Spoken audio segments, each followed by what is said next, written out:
Mohon nasihatnya Ustaz. Bagi ana dan keluarga yang saat ini menjalani hijrah. Meninggalkan resign dari pekerjaan ribawi. Dengan posisi dan jabatan yang sangat strategis sebelumnya. Dunia sementara, akhirat selamanya. Wallahi jamaah, alhamdulillah. Sudah banyak orang-orang yang meninggalkan kebodohannya. Mereka sudah mulai faham. Namun nasihat ana buat orang yang hijrah. Salah satu tantangan hijrah itu, bahkan ini tantangan terbesar, antum akan kesepian. Antum akan diasingkan. Antum akan dicaci maki. Antum akan dituduh sebagai orang yang gak faham, gak ngerti. Maka persiapkan diri. Ada satu teman Masya Allah. Dia itu jabatannya sudah vice presiden. Sudah katanya sedikit lagi ana jadi nomor 1 Ustaz. Di bank dia jamaah. Sedikit lagi Ustaz. Istri ana dari dulu sudah minta. Bahkan dia gak mau makan duit ana Ustaz. Dia cari duit sendiri. Alhamdulillah akhirnya Allah kasih hidayah sama ana Ustaz. Ana tinggalkan itu.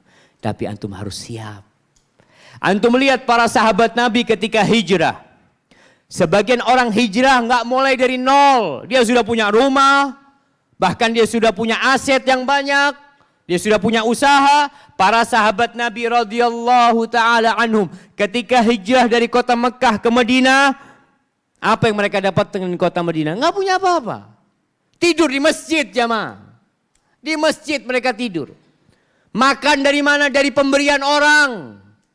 Dari pemberian orang-orang Ansor. Kalau ada kurma mereka makan. Gak ada. Sebagian sahabat 3 hari kelaparan tidak makan. Radhiyallahu ta'ala anhum. Karena mereka tahu masuk surga itu gak mudah. Allah ingatkan para sahabat Nabi. Setelah mereka 13 tahun di Mekah. Allah ingatkan di Madinah. Am hasibtum an tadkhulul jannah. Kalian mengira kalian mau masuk surga. Kalian bisa masuk surga dengan seperti ini. Padahal mereka sudah berjuang jemaah. Walamma ya'tikum mathalul ladzina khalau min qablikum massathumul ba'sa wadh-dharra wa zulzilu hatta yaqula ar-rasul wal ladzina amanu ma'ahu mata nasrullah ala inna nasrallahi qarib. Kalian mengira kalian bisa masuk surga. Surga itu bukan seluas Pulau Kalimantan jemaah. Berapa yang antum harus bayar kalau ingin memiliki Kalimantan ini? Antum kalau ingin memiliki Indonesia semua. Penduduknya semua diusir, antum tinggal sendirian. Milik antum semua. Berapa antum harus bayar? Surga itu luasnya seluas langit dan bumi ini jemaah. Itu buat antum saja. Orang yang terakhir masuk surga itu mendapatkan subhanallah. Kenikmatan, kekayaan 10 kali lipat orang paling kaya di dunia ini. 10 kali lipat dunia ini jemaah. Kalian mengira kalian bisa masuk surga. Bayangkan ini kepada para sahabat Nabi. Sedangkan kalian belum ditimpa seperti apa yang menimpa orang-orang sebelum kalian. Massathumul ba'sa. Mereka ditimpa subhanallah. Kelaparan, penyakit, wadh-dharra, wa zulzilu. Digoncang hati mereka. Diuji kebenaran keimanan mereka. Sebagian itu digergaji kepalanya jemaah sampai terpisah. Sebagian disisir dagingnya dengan sisir besi sehingga terkelupas dari tulangnya untuk masuk surga jemaah. Kalian ngira masuk surga mudah? Sampai Rasul dan orang-orang beriman mengatakan mata nasrullah, kapan pertolongan Allah datang? Maka buat orang-orang yang resign subhanallah, antum harus bersihkan diri antum dari dosa-dosa masa lalu. Sebagian orang habis hartanya semua, maka antum siap. Maka yang diperlukan orang hijrah, tadi Anda sampaikan pagi hari, 2. Pemandu dan teman. Antum butuh ustadz. Jangan cari ustadz yang terkenal. Karena gak punya waktu buat antum. Kadang-kala betul cuma. Ana ini ada sebagai ustadz, ana kepingin belajar sama ustadz. Ya Allah. Antum kok mau belajar sama ana? Istri ana kadang-kala ngeluh. Kapan waktu buat keluarga? Orang-orang ustadz-ustadz yang terkenal itu sudah jadi tumbal ketenaran mereka. Antum cari ustadz-ustadz yang dalam pesantren, yang di sini Imam Syafi'i. Antum datang, antum mengatakan, ana butuh bimbingan ustadz. Butuh bimbingan. Kemudian antum butuh teman. Teman itu enggak harus yang mendukung antum. Antum butuh teman yang sehati sama antum. Yang sama-sama sedang mau menuju kepada Allah Azza wa Jal. Walaupun sama-sama belum punya ilmu. Tapi dia akan mengingatkan antum untuk kebaikan. Mudah-mudahan dengan cara seperti itu hijrah antum bisa istiqamah sampai meninggal dunia. Hadza wallahu a'lam bissawab. Semoga Allah merahmati kita semua. Allahumma amin. Ustadz minta kiat-kiat agar bersemangat menjaga dan melindungi keluarga agar selamat di dunia hingga ke akhirat. Nah, kalau bicara bagaimana kita menyelamatkan keluarga kita, antum harus belajar tentang tugas antum sebagai komandan. Kita ini masalahnya jamaah, orang mau jadi komandan itu ada latihannya, ada sekolahnya. Bahkan dari kombes mau bintang 1 itu biasanya sekolah lagi mereka. Kita kadang-kala punya anak 2 gak sekolah lagi. Anaknya tambah 3. Antum belajar lagi gimana didik anak. Sehingga jangan pernah berhenti membaca buku bagaimana mendidik anak kita, menjaga keluarga kita. Allah mengatakan, ya ayyuhalladzina amanu qu anfusakum wa ahlikum nara. Jagalah diri kalian dan keluarga kalian dari api neraka. Sehingga tugas terbesar seorang suami itu bukan kasih makan istrinya, bukan belikan pakaian istrinya, bukan nyekolahkan anaknya. Tapi tugas terbesar seorang suami dan seorang ayah adalah menggandeng istrinya, menggandeng anak-anaknya, bahkan mungkin menggendong anaknya untuk menuju ke surga Allah Azza wa Jal. Dan itu diperlukan perjuangan. Wa'mur ahlaka bis-shalah wastabir 'alaiha. La nas'aluka rizqa, nahnu narzukuka wal 'aqibatu littaqwa. Suruh keluargamu melaksanakan sholat. Dan sabar engkau menghadapi mereka, sabar. Kita enggak minta rizki dari engkau, kita yang kasih rizki kepadamu. Artinya jangan cuma berpikir cari dunia, kita yang akan kasih. Jadikan ambisimu akhirat, dunia akan datang kepadamu. Dan ana wasiatkan kalau bisa semua muslim ini enggak jadi pegawai, jadi pengusaha semuanya. Jadi orang-orang kaya semuanya. Tapi kekayaannya untuk masuk surga. Ambisi dia tetap akhirat. Hadza wallahu a'lam bissawab. Mohon nasihatnya Ustaz. Bagaimana caranya mengikhlaskan diri dalam kajian ini?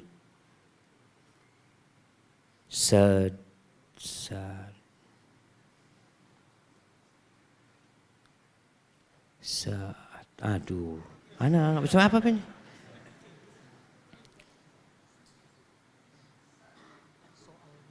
Soalnya Masya Allah jemaah. Kayaknya dokter yang tulis soalnya jemaah. Soalnya tidak biasanya kajian seramai ini. Apakah ini pertanda kami kajian hanya karena antum? Apakah ini pertanda kami tidak ikhlas karena Allah Azza wa Jal? Taib jemaah. Yang pertama memang niat seorang ngaji itu adalah untuk mengangkat kebodohan dari dirinya. Antum datang kajian niatkan, anak kepingin mengangkat kebodohan dari anak. Bukan untuk ngasih tahu orang lain. Anak mau belajar, anak mau kasih tahu fulan itu nanti. Bukan seperti itu. Akhirnya antum gak dapat manfaat. Yang manfaat siapa? Fulan. Tapi kalau antum niat pertama anak datang kajian mau mengangkat kebodohan dari diri anak. Semoga anak bisa faham. Berkaitan dengan ustadznya. Kita itu memang belajar milih guru. Kalau tadi kajian, kenapa kajian di sini seramai ini? Karena anak jarang datang ke sini. Anak berapa tahun yang lalu datang ke sini? 3 tahun, 4 tahun? Masya Allah, sekitar itu sampai lupa kapan terakhir yang kesini. Jadi kadang-kala mereka datang itu karena lama gak jumpa aja. Kalau tiap hari antum ketemu anak, mungkin antum nggak datang kajian anak. Mungkin cuma 2 baris yang datang di sini. Aduh, udah biasa kajian Ustaz Syafiq. Nah, jadi mungkin karena faktor itu saja. Maka niatkan lillahi ta'ala. Tadi anak nasihatkan. Tabligh akbar ini jamaah hanya untuk menggembirakan. Ustadz yang mengadakan tabligh akbar itu kalau bahasa anak mungkin salah. Anak penggembira aja. Untuk memotivasi antum. Setelah itu kajian-kajian rutin ini yang harus antum datengin. Setelah antum catat. Tadi pengumuman, oh anak tinggal di rumah sini. Ada kajian tiap hari ini, anak mau hadir. Catat seperti itu. Itu harapannya tabligh akbar itu untuk memotivasi kita saja. Karena memang orang alim itu seperti Ka'bah. Ka'bah itu orang Mekah. Kalau ditanya, kamu sudah berapa kali umroh? Aduh, belum umroh kata dia. Masya Allah, umur 40 tahun belum pernah umroh aja. Kenapa? Kan deket Ka'bahnya, kapan mau berangkat, berangkat gitu kan. Meremehkan. Padahal orang yang alim itu seharusnya antum dekat. Maka nasihat ana sampaikan agar antum ikhlas lillahi ta'ala. Setelah kajian ini berusaha untuk mengikuti kajian-kajian rutin yang ada. Walaupun ya sepekan sekali, kalau nggak bisa 2 pekan sekali, tetap ajak keluargamu, ajak istrimu untuk datang kepada kajian. Dan minta kepada Allah, Allahumma inni as'aluka ilman nafi'an. Minta ilmu yang bermanfaat. Hadza wallahu a'lam bissawab. Bagaimana mengobati istri yang lalai dengan kewajibannya sebagai ibu dan istri dan menjadi perfeksionis dalam urusan pekerjaannya, walaupun dia seorang guru, perhatian kepada pendidikan anak-anak orang, anak sendiri dilalaikan. Ini tadi pagi yang kita bicarakan. Jadi tugas terbesar seorang istri adalah melayani suaminya. Yang kedua, menciptakan generasi masa depan. Ibu rumah tangga ini termasuk profesi yang diremehkan. Termasuk profesi yang diremehkan oleh orang-orang. Maka sekarang dihapus. Usul ana gak ada lagi profesi ibu rumah tangga. Diganti. Apa digantinya? Pencetak generasi masa depan. Mereka yang mencetak generasi masa depan. Bukan yang kerja di warung. Bukan yang kerja di mall. Bukan yang kerja di pabrik. Bukan yang kerja di kantor. Lah. Itu yang di rumah tuh. Yang mencetak pemimpin-pemimpin masa depan. Yang mendapatkan kasih sayang penuh dari ibunya. Sehingga dia bisa sayang kepada rakyatnya. Dia bisa sayang kepada anak buahnya. Karena dia disayangi, hidup dari cinta dan kasih sayang. Antum perhatikan, orang-orang yang kurang kasih sayang di rumahnya, dari ibunya, ketika dia jadi pemimpin, ketika dia jadi komandan, ketika jadi bos, jadi atasan, dia tidak bisa sayang sama anak buahnya jamaah. Antum perhatikan hal itu.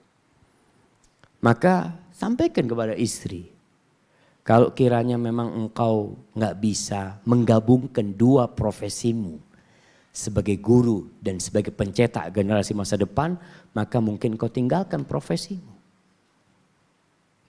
Ya tapi kan anak-anak itu juga, ya anak-anak itu engkau mendidik karena fulus. Karena fulus ya.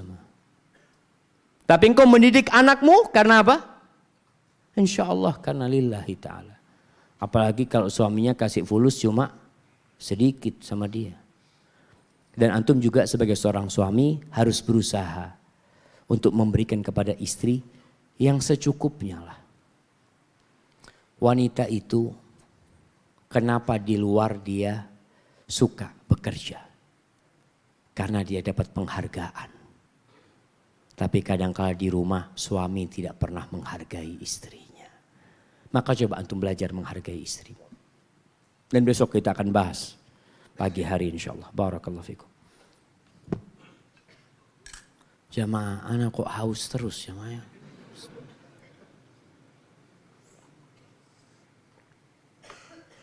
Alhamdulillah. Ustadz, Suami saya sudah tidak mencintai saya. Karena saya cerewet katanya. Dan saya juga cinta saya mulai pudar. Karena suami saya sering ngomong kasar bahkan sampai menghina saya. Saya bertahan karena saya tidak mau anak saya jadi korban perceraian. Bagaimana solusinya Ustadz? Posisi saya sebagai istri kedua dan suami saya lebih condong kepada istri pertama. Masya Allah. Kayaknya ini curhatan istri kedua. Istri pertama sama juga. Suami ana lebih condong kepada istri kedua. Jadi tergantung bagaimana kita memandang. Ana terus terang dari kemarin itu datang ke sini naik mobil sampai pagi siang. Ana bingung kenapa Banjarmasin ini gelap gulita. Mendung terus. Ternyata penyebabnya kaca mobilnya itu riben yang gelap. Astagfirullah. Akhirnya ana turunin kacanya. Begitu pula kita memandang kehidupan ini. Dengan kacamata apa untuk memandang? Kalau antum memandang dengan kacamata hitam, semuanya jadi hitam. Sampai cerita seorang ustadz dulu. Dulu kata dia, mungkin ini permisalan dia cerita. Kenapa sapi-sapi di New Zealand atau di Australia itu makan rumput yang coklat? Kalau di negeri kita nggak mau mungkin. Karena mereka dulu dikasih kacamata hijau. Jadi ngelihat rumput itu, oh hijau kayaknya dia seperti itu. Jadi bagaimana kita memandang sebenarnya jamaah. Jadi kalau sebagai seorang istri dikatakan cerewet oleh suaminya. Taib, perbaiki dirimu. Jangan lagi cerewet. Berusaha untuk meninggalkan. Oh iya Ustaz, tapi suami ini terus terang jamaah. Para akhwat ya juga ya. Hendaklah dia mempelajari bagaimana karakter seorang lelaki. Lelaki itu paling gak suka di pasar lama-lama. Perempuan 2 jam bisa di pasar. Maka engkau harus tahu, oh ternyata suami gak suka. Sekali-kali loh Ustaz, engkau yang seharusnya lebih cepat belanja. Perempuan itu kalau masuk ke toko jamaah, suruh milih. Dia mau beli 1 baju, pilihannya ada 20. Itu tiap baju dia lihat jamaah. Lihat 5 menit ya, 5 menit. Nanti balik lagi ke yang pertama. Seret, dia lihat seperti itu. Coba antum kasih dia 2 pilihan. Nih bajunya, yang kau mau sama yang ini apa sama yang ini? Dia akan pilih 1, cepat milihnya. Maka suami pun harus tahu bagaimana menyikapi seorang wanita. Wanita itu kadang-kadang melihat harga. Pernah ada seorang suami yang bohongin istrinya. Nggak tahu ini bohong yang boleh nggak, mungkin Ustaz Khairul bisa nyebutkan. Jadi lagi mau ke resepsi pernikahan, istrinya kepingin beli jam. Akhirnya masuk ke toko jam, tunggu sini kata suaminya. Karena waktunya mepet, kau tunggu di sini. Aku yang ambilin jam, dia ambilkan jamnya dari toko itu. Yang satu harganya 500 real, waktu itu Syekh cerita. Yang satu harganya 50 real. Dia balik. Yang harga 50 real dia bilang 500 real. Bilang nih. Yang ini kata dia harganya 50 real itu berapa? Ya 200 ribu lah. Yang ini harganya 1,5 juta. Dibalik jemaah. Yang harga 200 ribu dia bilang 1 juta. Dia pilih mana? 1,5 juta. Yang ini kata, yang ini kata. Ada hal 200 ribu kata suaminya. Ini perempuan kalau dia. Jadi seperti itu. Kadang-kala kita dibohongin. Maka buat perempuan ini sabar engkau menghadapi suami. Jadi jangan semuanya harus bercerai.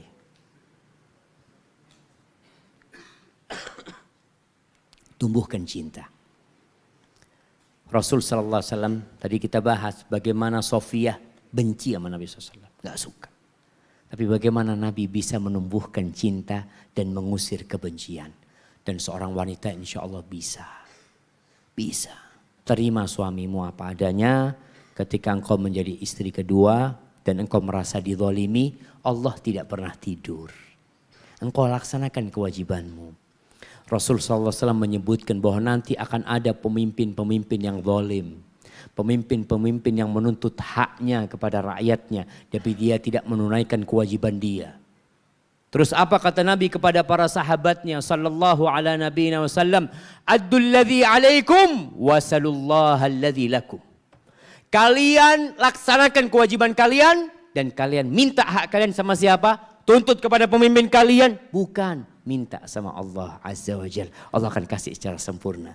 Kalau engkau sebagai istri kedua tidak mendapatkan keadilan, hakmu tidak dipenuhi oleh suamimu, engkau punya Allah Rabbul Alamin yang tahu dengan hak-hak dan kebutuhan dirimu. Hadza wallahu a'lam bissawab.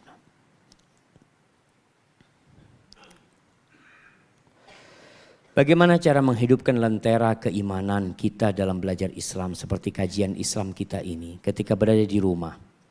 Karena terkadang suasana di masjid dan di rumah berbeda. Saat di rumah kita menjadi agak malas-malasan dan tidak selalu bisa, dan anak tidak selalu bisa ke masjid dikarenakan ada beberapa uzur. Nah, jadi memang kajian di rumah ini yang mungkin maksudnya pakai streaming ya. Kalau memang mau ngaji streaming di rumah karena nggak bisa ke masjid. Dan perempuan baik di rumah. Kalau memang lingkungannya mendukung. Kalau nggak mendukung, ciptakan lingkungan. Gimana caranya? Mau ngaji di rumah, pasang itu TV-nya. Anti duduk yang bagus seperti duduk di masjid. Ambil bukunya, catat.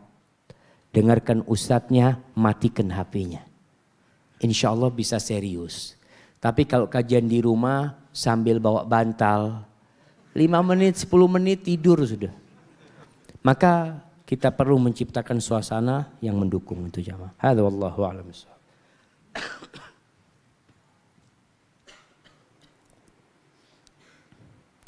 Ustaz, apakah termasuk hukuman dari Allah ketika kita menyadari bahwa hal tersebut adalah maksiat, akan tetapi masih kita lakukan? Subhanallah. Kalau kita melakukan kemaksiatan dan terus kita sadar melakukan kemaksiatan, yang ditakutkan Allah sudah lupa sama antum. Antum ditinggalin. Nasullaha fanasiyahum. Mereka lupa sama Allah. Maka Allah melupakan mereka. Sebagian ulama mengatakan hanu 'alallahi fa'asau. Falau azzu la'asamu au la'asamahum.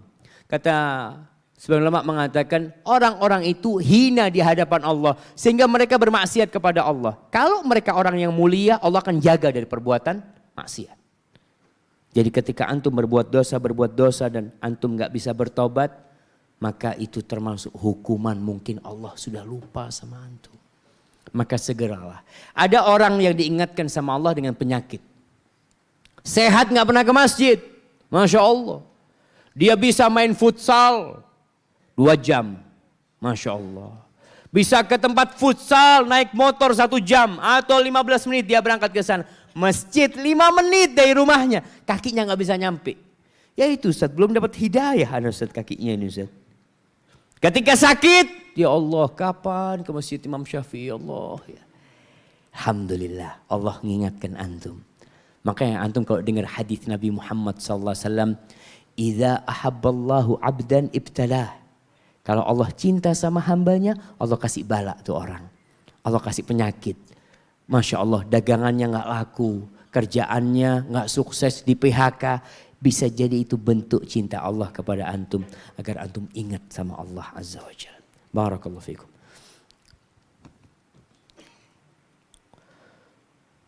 Ustadz, ana sedang menunggu seseorang. Kebetulan ikhwan tersebut sedang menuntut ilmu di luar daerah. Di saat ana sedang menunggu ikhwan tersebut, ada seorang ikhwan lain yang menawarkan dirinya untuk meminang ana. Apa boleh ana menunggu ikhwan pertama dan menolak ikhwan kedua? Mohon nasihatnya Ustaz. Masya Allah.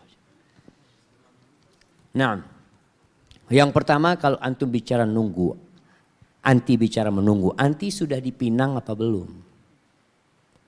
Kalau sudah dipinang, sudah dikhidbah, sudah ada lamaran dan menerima, hanya menunggu tanggal pernikahan, ya anti tunggu.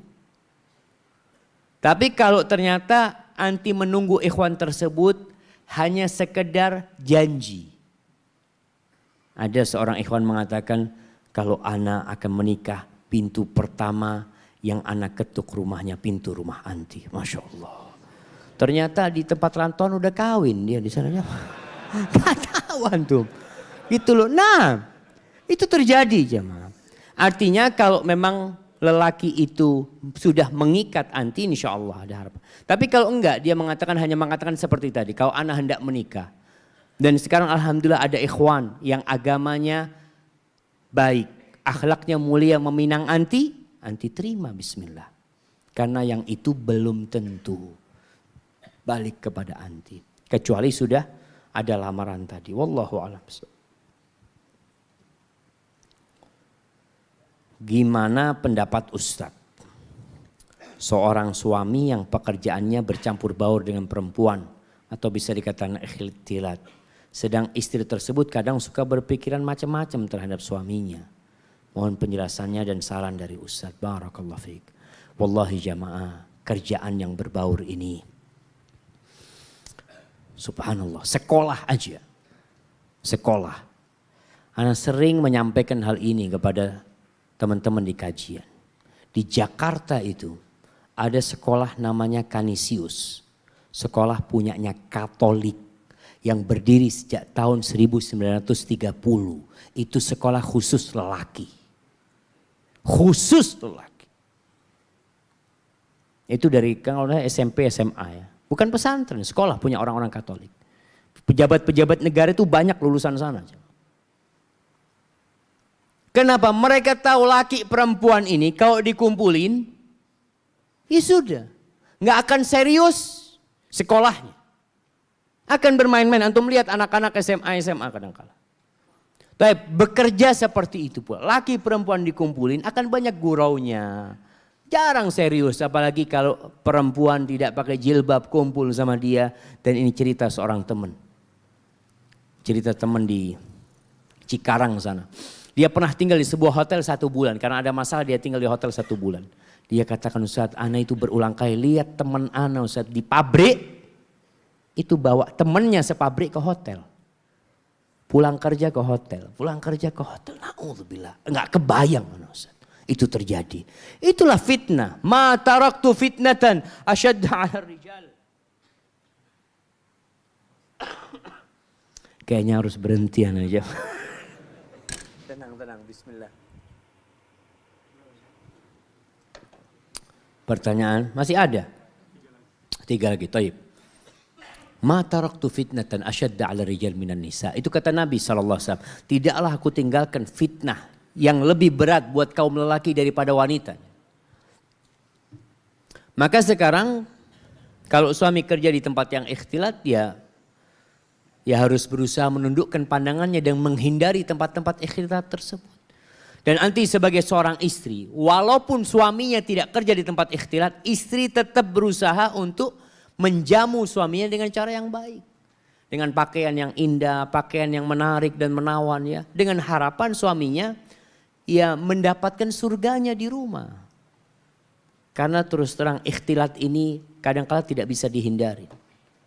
Antum berangkat ke mall, berangkat ke pasar, naik bus, subhanallah, alhamdulillah. Tapi di Jakarta jamaah busway itu sudah mulai ada khusus perempuan. Kereta api gerbong ada khusus buat perempuan. Baru mulai faham mereka sadar. Masya Allah. Ana disuruh nambah lagi kajiannya nih. Barakallahu fikum. Nah, kiranya seperti itu jamaah. Mereka sudah mulai sadar. Laki perempuan kalau digabungin ini berbahaya jamaah. Barakallahu fikum. Nah. Masya Allah. Ini anget sekarang jamaah.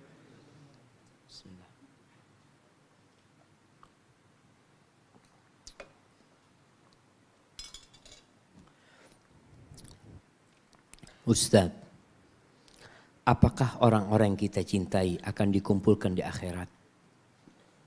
Saya seorang yatim piatu. Saya sering sedih rindu sama ayah dan ibu saya. Berikan nasihatnya Ustaz. Masya Allah jamaah. Nah, buat anak-anak yatim, jangan berkecil hati. Sebagian anak yatim itu pesimis untuk sukses dalam kehidupan dunia dan akhiratnya.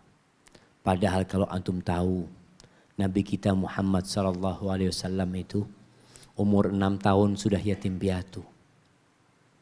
Umur 8 tahun kakeknya mati juga. Beliau benar-benar hidup dengan pamannya sebatang kara sallallahu alaihi wasallam. Jadikan beliau sebagai tauladan buat dirimu. Untuk terus belajar, berdoa, memohon kepada Allah Azza wa Jal. Adapun kalau antum ingin rindu sama kedua orang tua antum. Dan buat kita nih, kalau ada anak yatim, maka berusahalah untuk dekat sama dia. Perhatian sama dia. Ana wa kafilul yatim kahatain, kata Nabi SAW. Aku bersama orang yang merawat anak yatim itu kahatain. Seperti ini kedudukannya, kata Nabi SAW. Maka berusaha. Tuh tadi dia rindu. Dia ingin ada yang mengusap kepalanya. Ketika ada seorang mengadukan kepada Nabi SAW tentang hatinya yang keras. Apa kata Nabi SAW? Imsah ra'sal yatim. Engkau usaplah kepala anak yatim. Jadi pedulilah sama mereka. Yatim itu kalau belum baligh.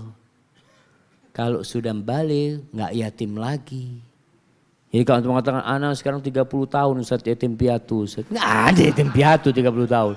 Antum belum balik. Jadi kalau antum ingin dikumpulkan bersama orang tua antum jadilah anak yang soleh. Antum hafalkan Al-Quranul Karim. Banyak istighfar buat kedua orang tuanya. Allah mengatakan, walladzina amanu wattaba'athum dzurriyyatuhum biiman alhaqna bihim dzurriyyatahum wa ma alatnahum min amalihim min syai' kullu imri'in bima kasaba rahin.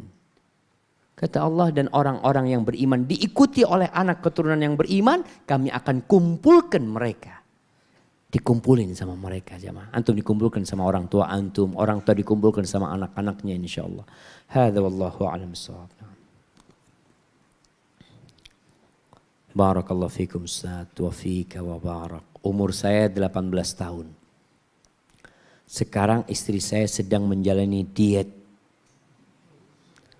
agar tubuhnya dapat menyenangkan saya.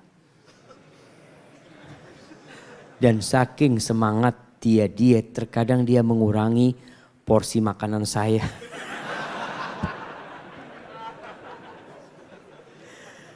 Dan juga terkadang mengganti menu makan yang saya sukai yang dia anggap banyak kalori. Padahal enak Ustaz, mohon nasihatnya. Ini istri diet, suaminya jadi korban diet. Nah, Masya Allah umur 18 tahun punya istri jemaah. Antum umur berapa punya istri? Ya ma'asyarah syabab, kata Nabi SAW, wahai anak muda yang mampu nikah, nikah. Nikah, nikah itu tidak bertentangan dengan kuliah dan gak harus kuliah. Berulang kali Anda sampaikan di beberapa kajian, rizki itu tidak ikut ijazah antum. Bukan berarti antum S1 dapat pekerjaan, dapat rezeki yang lebih besar daripada yang lulus SD. Lah, berapa banyak yang lulus SD lebih kaya daripada profesor? Banyak. Rezeki tidak ikut ijazah. Maka jangan kepikiran antum gak punya ijazah. Tapi minta sama Allah dan berusaha yang keras. Maka nasihat ana buat antum memberikan penjelasan kepada istrinya. Silahkan diet. Antum bantu dia untuk diet. Tapi umpamanya kalau dia masak dipisahkan. Mana makanan buat dia, makanan buat antum.